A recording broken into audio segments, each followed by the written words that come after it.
In the bustling streets of ancient Rome, a spectacle unlike any other would unfold during the grandest of victories. Picture this: a triumphant general parading through the city, his chariot adorned with golden laurels, the crowd cheering his name, their voices echoing through the stone walls. He is celebrated as a living god, basking in glory. But amidst this grandeur, there is a curious, almost jarring contrast. A slave stands behind him, whispering into his ear, "Memento mori." Remember, you are mortal. It was a strange reminder, a whisper of humility in the midst of glory, and it was part of what made Roman civilization one of history's most resilient and enduring. Their secret? A philosophy we now know as Stoicism. This philosophy wasn't about putting on a mask of false bravado or seeking external validation. Instead, Stoicism taught a deep-rooted, unshakable confidence that could withstand the harshest trials life had to offer. It was about building an inner fortress, one that wouldn't crumble under pressure, but grow stronger with each challenge. Today, we are going to explore 15 Stoic habits that can help you develop this kind of genuine, lasting confidence. Not the kind of confidence that comes from filtered photos or carefully crafted posts, but a confidence that stands tall even in the darkest storms. True confidence isn't about proving you're better than anyone else. It's about being better than who you were yesterday. As Marcus Aurelius, one of the greatest Stoics, wrote in his personal journals, "Waste no more time arguing about what a good person should be one." Let's dive in and discover how to stop comparing ourselves to others and begin the journey toward a more confident self. Chapter 1. Stop comparing yourself to others. It's easy to get caught up in comparison, especially in today's world of carefully curated social media feeds. You know that feeling. You're scrolling and suddenly your accomplishments seem to pale in comparison to someone else's highlight reel. This habit of comparison is not just a modern affliction. It's something humanity has grappled with for centuries. In ancient Japan, there was a concept called wabi-sabi, which embraces the beauty of imperfection. It's aligned with what Epictetus, a prominent Stoic philosopher, taught about comparison.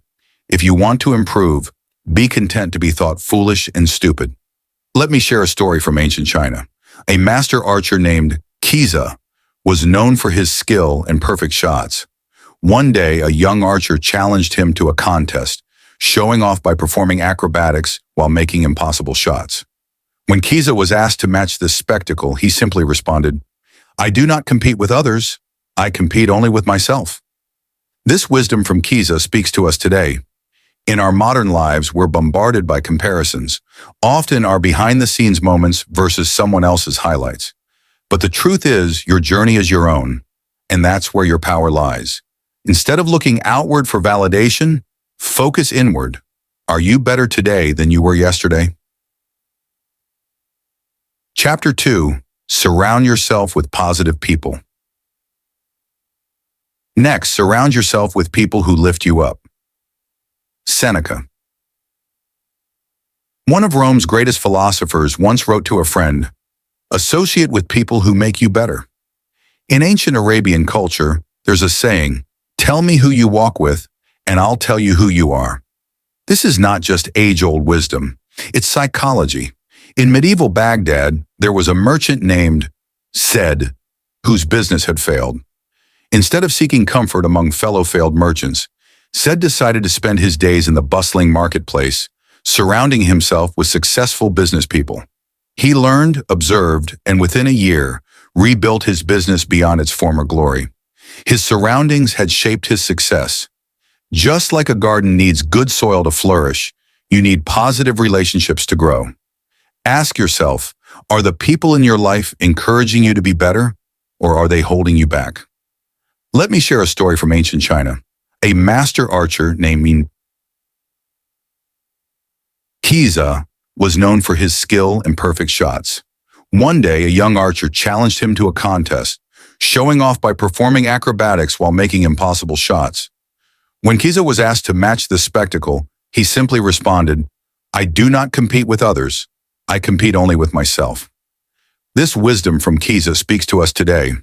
In our modern lives, we're bombarded by comparisons, often our behind-the-scenes moments versus someone else's highlights.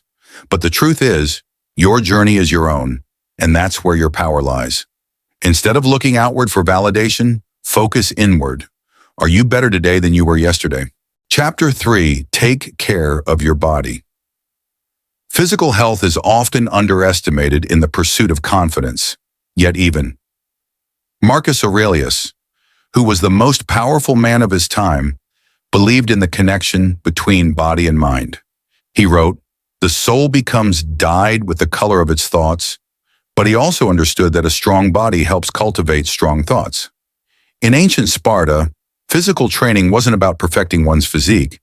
It was about proving resilience, pushing past discomfort to build an unshakable spirit. There's a Zen story about a monk who was desperate for enlightenment. His master told him to tend the temple garden. Day after day, he worked tirelessly, and slowly, his anxiety faded. His body grew stronger, and so did his mind. Through the simple act of physical care, he found clarity. You don't need to transform into a warrior overnight. Start small, take a walk, stretch, eat foods that make you feel good.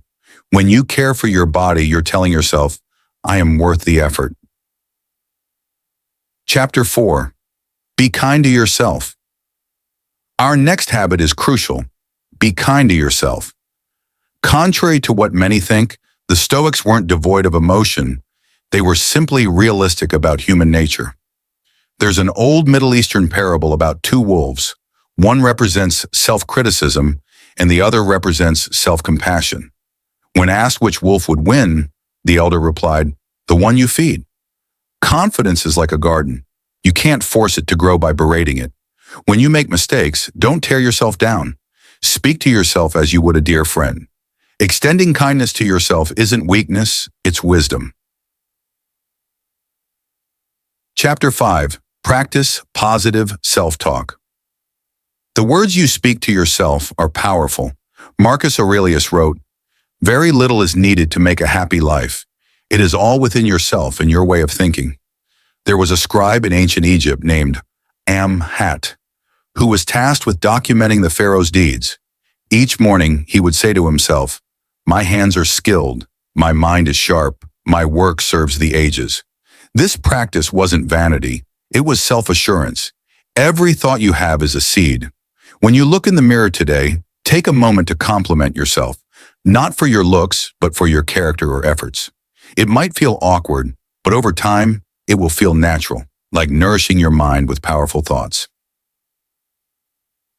Chapter 6. Face your fears. Seneca once said, "We suffer more often in imagination than in reality." There's an old Persian story of a merchant who fled Baghdad after seeing death, only to run straight into his fate in Samarra. Often, running from our fears leads us directly into them. Facing fears, no matter how small, builds confidence.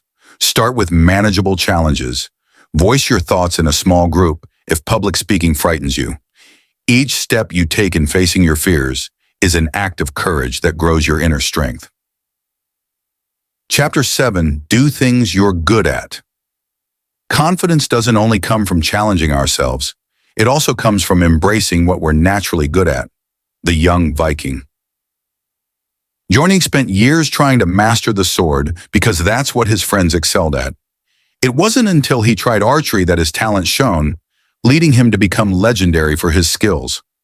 Find what you're good at and practice it. This builds your success bank, a reservoir of positive experiences that you can draw upon during challenging times. Engaging in activities that showcase your strengths reminds you of your capabilities, laying the foundation for unshakable confidence. Chapter 8. Learn to accept criticism gracefully. Epictetus taught that criticism is only damaging if we let it affect us. There was an artist in Persia who, after harsh critique from a master calligrapher, chose to ask, "Where can I improve?" This willingness to learn led him to greatness. Next time you receive criticism, pause and ask yourself, is there something here that can help me grow? Criticism is often more about the giver than the receiver. When we learn to welcome it as a tool for growth, we become resilient. Chapter 9. Set realistic goals. Progress is key to building confidence, but the goals you set must be realistic. There's an African story of Morjabari, a storyteller who wanted to memorize every tale in his culture.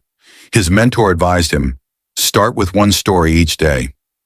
10 years later, he was the most celebrated griot of his generation. His confidence grew not from the grand vision of his goal, but from the steady daily progress. Set small, achievable goals, and take it one step at a time. Progress isn't about grand leaps.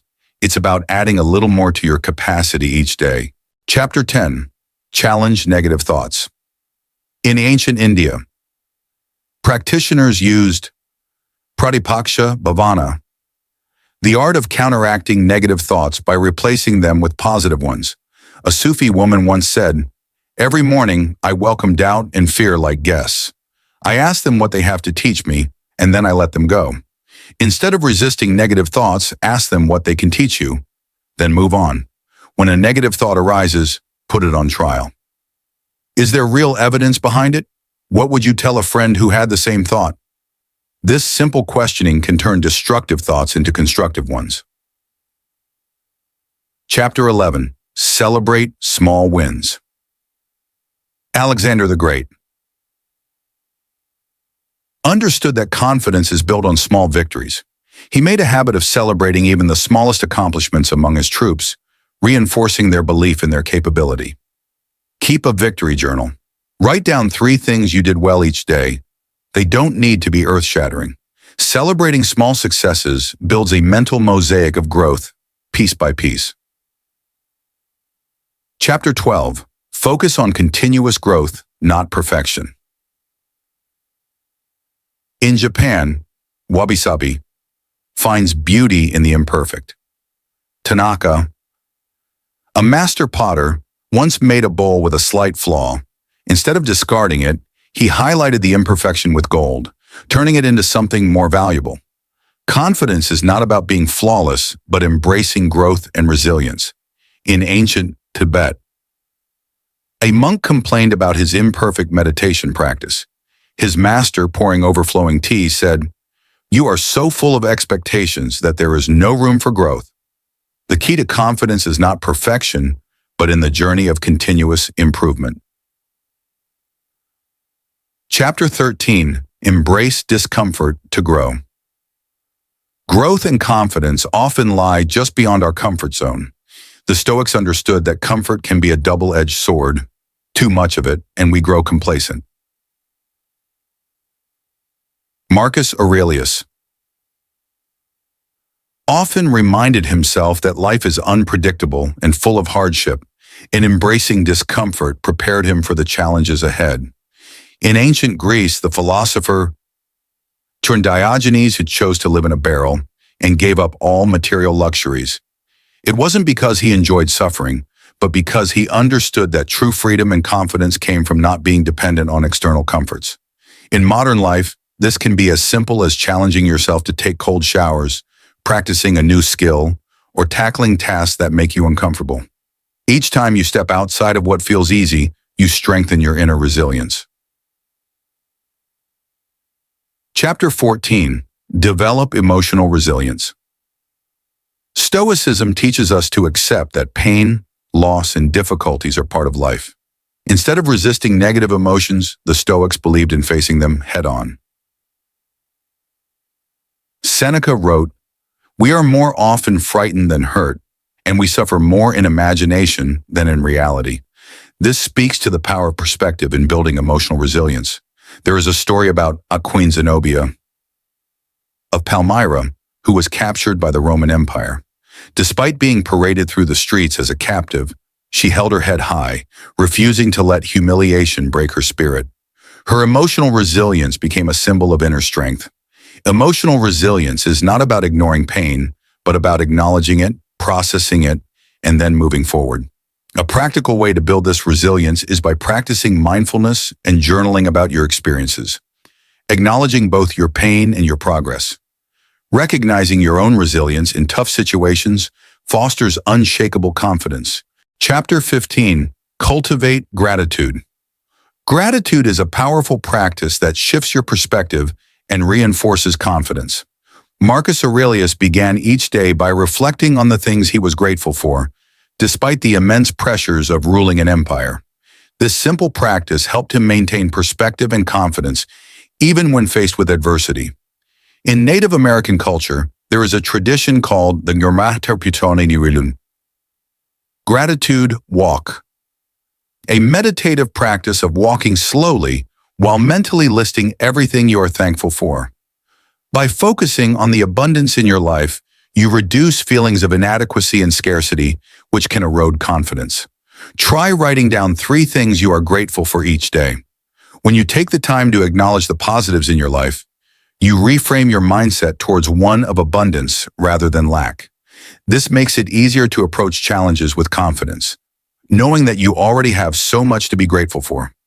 The Stoic path to confidence is not about never falling, but about always getting back up. It's about accepting imperfection, challenging your fears, nurturing growth, and building your foundation stone by stone. These 15 habits are not just teachings, but pillars that can transform your confidence from fleeting bravado to deep-rooted assurance. In your first week, start with awareness. Notice your habits, comparison, negative self-talk, and reactions to criticism. In week 2, take small actions. 10 minutes of physical care, a single positive affirmation, facing one small fear. By week 4, let these habits start to flow into each other, naturally reinforcing one another. As Seneca said, luck is what happens when preparation meets opportunity. Prepare yourself with these habits, and when opportunities arise, you'll be ready to meet them head-on. True confidence doesn't announce itself. It's felt in the way you carry yourself, in the way you face challenges, in the quiet strength of knowing your worth. Your journey to unshakable confidence starts now. Not with grand changes, but with the small, consistent choices you make today. As Marcus Aurelius wrote, "Our life is what our thoughts make it. Reshape your thoughts and you'll reshape your life."